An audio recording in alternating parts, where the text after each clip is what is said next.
My coffee cup trembled on the desk as Derek slid a single sheet of paper toward me. "We don't need you anymore, Marcus," he said, his voice slicing through the air like a blade. Today was my 5th anniversary at HealthSync Solutions. I stared at him, my pulse hammering in my ears. 5 years ago, I walked into this office as a data analyst, eager to build something meaningful. I designed a system that streamlined hospital operations, turning raw numbers into insights that saved lives.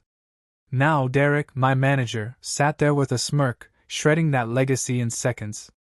"It's just business," he added, leaning back in his chair. "Chloe can do your job for 60% less." Chloe. The name hit me like a punch. I'd spent 8 months training her, a bright but green college grad who barely knew a pivot table when she started.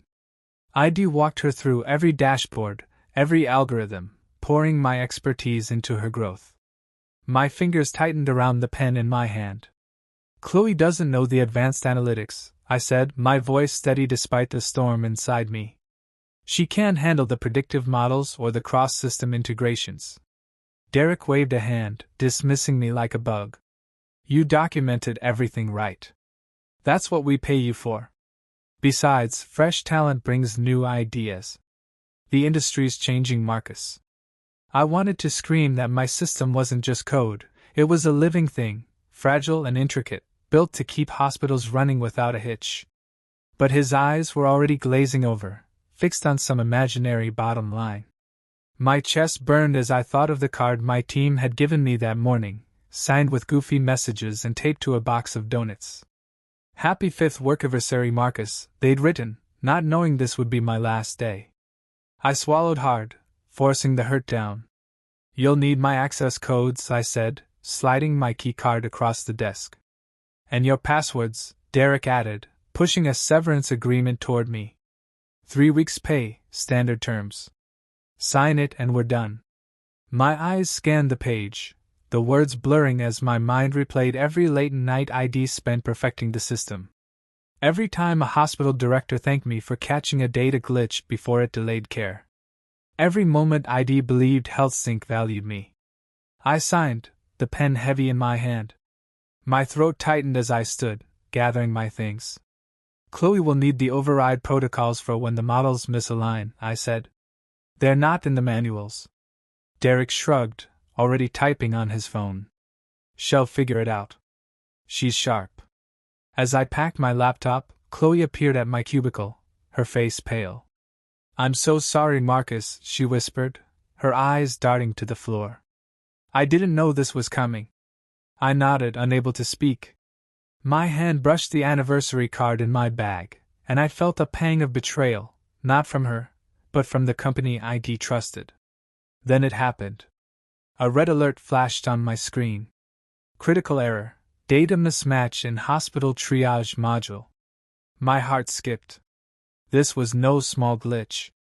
If unresolved, it could throw off patient prioritizations across multiple facilities. I started to type, instinct kicking in, but Derek materialized, his hand on my shoulder. "Chloe's got this," he said, his tone final. "Time to go." I froze, my fingers hovering over the keyboard. The error pulsed like a warning, a reminder of what I'd built, and what they were throwing away. I wanted to argue, to demand they let me fix it, but Derek's grip tightened, ushering me toward the exit. "Good luck, Marcus," he said, as the glass doors closed behind me. I stood in the parking lot, the weight of it all crashing down. My system, my life's work, was in the hands of someone unprepared, under a boss who didn't care. My fist clenched as I imagined the chaos unfolding inside, the patients who might suffer if that error spread. Yet a small, bitter part of me wondered if they'd come crawling back when it all fell apart. Before we dive deeper into this roller coaster of a story, let me know where you're tuning in from. If this hooks you, hit that subscribe button to keep the journey going. The city lights blurred past my car window as I drove home, the sting of Derek's words still raw in my gut. My phone buzzed relentlessly, but I ignored it, assuming it was another condolence from a colleague who'd heard about my exit. HealthSync had discarded me like a used spreadsheet, and yet, A nagging voice in my head whispered that the system I'd built was teetering on the edge of collapse. I pushed the thought away, focusing on the road, but my hands gripped the wheel tighter than necessary. By morning, I forced myself to move forward. I polished my resume, highlighting the predictive models I'd crafted for HealthSync, the ones that cut hospital wait times by 20%. My inbox pinged with responses from 2 rival firms, Vitalmetrics and CareFlow, both eager to interview me. Their interest sparked a flicker of hope, a reminder that my skills still held weight in this cutthroat industry. I scheduled meetings. For later that week, my confidence creeping back like a slow tide. Then my phone rang, the caller ID flashing Ryan's name. He was a coder from my old team, sharp and reliable, the kind who'd debug a script over midnight coffee. His voice crackled with urgency. "Marcus, the triage module's gone haywire," he said. "Patient data's misaligning across 3 hospitals. Chloe's trying to fix it, but it's getting worse." My stomach dropped. I pictured the error from yesterday, the one Derek had brushed off, now spiraling into chaos. I leaned against my kitchen counter, the cool granite grounding me as I processed his words. Ryan explained that Chloe had run a manual override, a move I'd warned her against during training. It was like pouring water on a grease fire, spreading the problem faster. I wanted to help, but the severance agreement loomed in my mind, a legal cage I couldn't risk breaking. "Run the secondary validation script," I said, keeping my tone neutral. "Check the audit logs first." Ryan thanked me, his relief palpable, but I hung up feeling hollow. My system was unraveling, and I was stuck on the sidelines. I paced my apartment, torn between rage and guilt.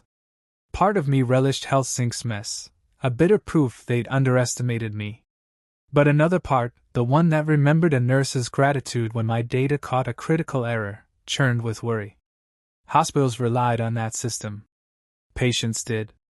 If it failed, the fallout wouldn't just hit Derek's ego, it'd ripple through lives I'd sworn to protect. I sank onto my couch, staring at the ceiling, my mind replaying every line of code I'd written. My phone buzzed again. Derek. I let it go to voicemail, then another call, and another. 4 missed calls by noon, each one a silent admission that he was in over his head. I didn't answer, not yet. Let him sweat, I thought, a small act of defiance against the man who'd tossed me out. But curiosity gnawed at me.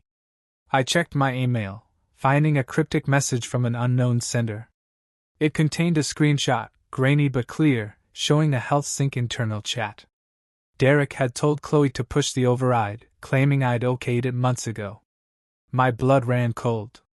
He was rewriting history, setting me up as the fall guy if things went south. The discovery hit like a jolt of electricity. Derek wasn't just careless, he was scheming, covering his tracks while the system burned.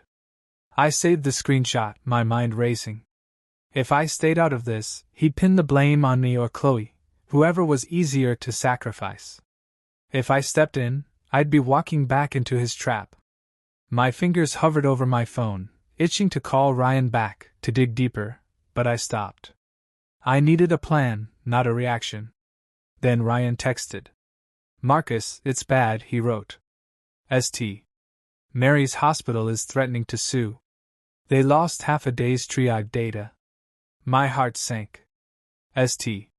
Mary's was HealthSync's biggest client, the kind that could tank the company with one wrong move. The error wasn't just technical now, it was a legal grenade, and I could almost hear it ticking. I stood, my jaw tight, the weight of choice pressing down. I could walk away, take the job offers, and let HealthSync implode. Or I could fight, not for them, but for the system I'd built, for the patients it served. I opened my laptop, pulling up my old project notes, my fingers trembling with purpose. Derek thought he'd erased me, but he'd forgotten one thing. I knew that system better than anyone, every quirk, every failsafe. If he wanted a war, I'd be ready. My phone buzzed again, Derek's name flashing like a challenge. I let it ring, a smile tugging at my lips. He'd learned soon enough who he'd underestimated. My phone vibrated on the kitchen table, Derek's name glowing like a dare. After 6 missed calls, I answered, my voice cold. He begged me to return to HealthSync as a consultant, his usual swagger replaced by desperation. The triage system was crumbling, he admitted, costing clients trust and millions in potential lawsuits. I leaned back, savoring his panic for a moment. I'd come back, I said, but only on my terms. $400 an hour, full system access, no interference. He agreed instantly, a decision that felt too easy, too eager. Walking into HealthSync the next morning was like stepping onto a battlefield after a truce. Colleagues glanced my way, their nods laced with relief and pity. I ignored them, my focus on the monitors lining my temporary workstation. The triage module was a mess, data streams tangled like wires in a storm. My fingers flew across the keyboard, untangling the chaos I'd spent years perfecting. Within hours, I'd stabilized the core analytics, restoring patient prioritization for 2 hospitals. My chest tightened with a mix of pride and resentment. This was my system, my legacy, and they'd nearly destroyed it. Ryan slipped by during lunch, his eyes darting nervously.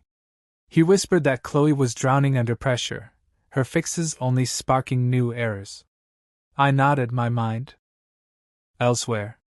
Derek's quick surrender nod at me, a puzzle piece that didn't fit. Why call me back so fast, knowing I'd see through their mistakes? I kept working, my suspicion growing with every line of code I repaired. Late that afternoon, I noticed Derek's laptop open on a nearby desk, an email window visible. My pulse quickened as I scanned the screen. It was from Margaret, the CEO, to Derek. Her words were clinical, ruthless. Once Marcus documents the recovery, transition to Chloe permanently. We saved millions with her salary. My stomach churned. They weren't saving me, they were using me, squeezing out every drop of my expertise before tossing me aside again. The email ended with a chilling note. Ensure he suspects nothing until we're ready. I sat back, my hands trembling with fury. The betrayal cut deeper than my firing, a calculated stab at my trust. I wanted to storm Derek's office, confront him then and there, but a colder instinct took over. I needed proof, something undeniable. I copied the email to a secure drive, my heart pounding as I checked for onlookers. The office hummed with routine, oblivious to the war brewing inside me. That evening, Chloe texted me, asking to meet at a diner across town. I arrived to find her hunched in a booth, her face pale, eyes red. She slid her phone toward me, showing a chain of messages from Derek. He'd instructed her to alter the triage algorithms last week, claiming I'd approved the changes in a meeting that never happened. When the system crashed, he ordered her to stay silent, promising to handle it. She looked up, her voice barely audible. He's saying I acted alone, Marcus. They're going to fire me. Her words hit like a freight train. Chloe wasn't just a pawn, she was a scapegoat, set up to take the fall for Derek's gamble. My anger shifted, no longer just for myself but for her, a kid caught in a game she didn't understand. I told her to forward me the texts, my mind racing with possibilities. With the email and these messages, I had a thread to pull, one that could unravel their whole scheme. Back home, I pored over my notes, my resolve hardening. But a small voice tugged at me, urging me to stay, to fix the system for good. I'd built it to save lives, not egos. Maybe I could negotiate a permanent role, prove my worth beyond their betrayal. The thought lingered, tempting me with visions of reclaiming my place. I almost called Derek, ready to demand a deal, when my phone pinged. Another anonymous email, this time with an audio clip. I played it, my blood icing over. It was Derek's voice, smug and careless, speaking to an investor. Marcus is cleaning up our mess for pennies, he bragged. Once he's done, we're set. The clip cut off, but the damage was done. Any doubt I'd had vanished. Derek wasn't just using me, he was mocking me, banking on my loyalty to trap me. My jaw clenched as I saved the file, my decision crystallizing. This wasn't about fixing systems anymore. It was about justice. I spent the night digging through system logs, finding traces of Derek's overrides buried in the code. Each discovery fueled my determination, a map of their lies taking shape. Chloe's text confirmed he'd pushed her to act, but the audio was the final nail, proof he'd orchestrated the crisis to cut costs. I leaned back, my eyes burning from the screen. HealthSync thought they'd played me, but they'd miscalculated. I wasn't their tool, I was their reckoning. As dawn broke, I drafted an email to a contact at the State Health Board, outlining the violations I'd uncovered. My finger hovered over send, my heart racing with the weight of what came next.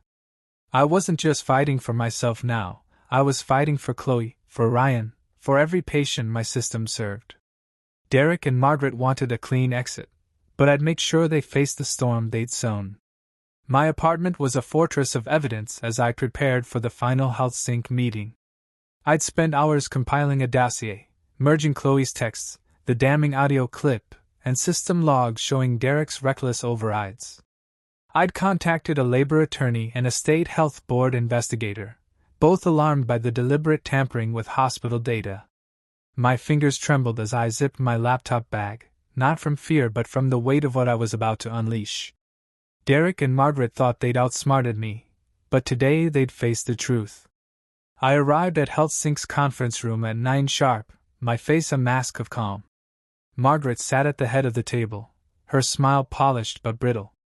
Derek flanked her, his eyes avoiding mine, while two strangers, introduced as Linda from HR and Paul from legal, shuffled papers nervously. Margaret spoke first, her voice syrupy. She thanked me for stabilizing the system, calling my work invaluable. I nodded, my pulse steady, waiting for the trap I knew was coming. Derek slid a contract across the table, his fingers twitching. It was an offer to return permanently, with a 20% raise. And a senior title. My stomach twisted, not with temptation but with disgust. The gesture was a bribe, a way to keep me quiet while they rebuilt on my blood and sweat. I let the paper sit untouched, my silence unnerving them. Linda broke the tension, asking me to sign off on my consulting work. I smiled faintly, reaching into my bag. I had something for them first, I said, distributing copies of my report. The room stilled as they scanned the pages. My report detailed every violation, from Derek's unauthorized algorithm changes to his orders to Chloe, backed by time-stamped logs and the audio of him bragging to an investor. Margaret's smile vanished, her knuckles widening around the paper. Derek's face strained of color, his mouth opening and closing like a fish on dry land. Paul adjusted his glasses, his voice low as he suggested a recess. I shook my head, my tone firm. There was more they needed to hear, I said. Before anyone could respond, the door swung open. Ryan entered, followed by Chloe and two men in crisp suits, their badges glinting under the fluorescent lights.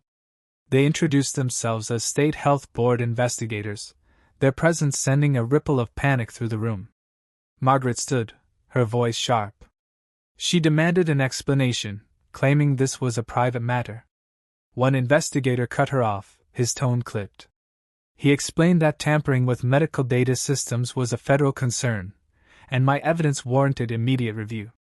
Derek lurched forward, his words tumbling out in a frantic bid to save himself. He claimed I'd misconfigured the system before leaving, that Chloe had acted on my bad advice. My heart pounded, not with anger but with clarity. I opened my laptop, playing the audio clip for the room. Derek's voice filled the silence, boasting about exploiting my work. His eyes widened, his defense collapsing like a house of cards. Chloe stepped forward, her voice steady as she confirmed his instructions to bypass safety protocols, her phone records already shared with the investigators. Margaret's composure cracked, her gaze darting between me and the badges. She insisted HealthSync would cooperate fully, her words hollow. I leaned back, my work done. The investigators began questioning Derek about specific log entries, their focus unrelenting. I gathered my things, my movements deliberate. Ryan caught my eye, his nod a quiet thank you.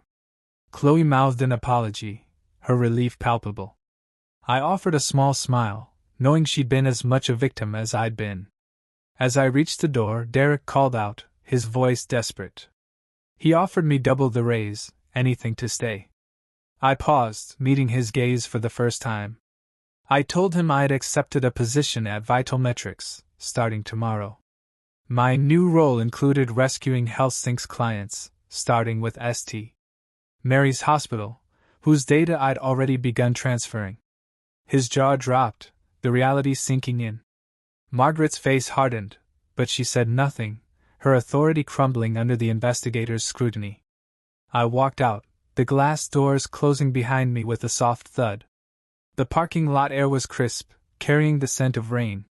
My chest felt lighter, the weight of betrayal lifting with each step. I'd exposed their lies, not for revenge but for the patients my system served, for the truth they tried to bury. My phone buzzed with a text from Vital Metrics, confirming my start date and welcoming Chloe and Ryan to my team. I smiled, the future unfolding like a clean spreadsheet, full of possibilities I'd shape on my terms. 6 months later, I sat in my new office at Vital Metrics, sunlight streaming through the window onto a report detailing our latest project. My team, now including Chloe and Ryan, had transitioned St. Mary's Hospital to a new data system, one I'd designed to be even sharper than HealthSync's. The report showed a 15% drop in patient wait times, numbers that felt like a quiet victory. My fingers traced the edge of the page, my mind drifting to the journey that brought me here. HealthSync had unraveled swiftly after that final meeting. An industry alert on my desk noted their acquisition by a larger firm, a move forced by client defections and hefty regulatory fines. Derek and Margaret had vanished from the scene, their names tied to a health board investigation that exposed systemic negligence. I felt no glee, only a calm certainty that their choices had built their downfall. My system had been about saving lives, theirs about saving pennies, and the world had seen the difference. A notification pinged on my laptop, a message from St. Mary's director. She thanked me personally for ensuring their data's integrity during the chaos, crediting my work with preventing a major care disruption. My throat tightened as I read her words, the memory of that red error alert flashing in my mind. I'd fought not just for myself but for people I'd never meet, and that fight had mattered. I closed the email, my gaze settling on a photo of my team, taken at our first Vital Metrics project launch. Chloe's smile was brighter now, Ryan's posture relaxed, both free from HealthSync's shadow.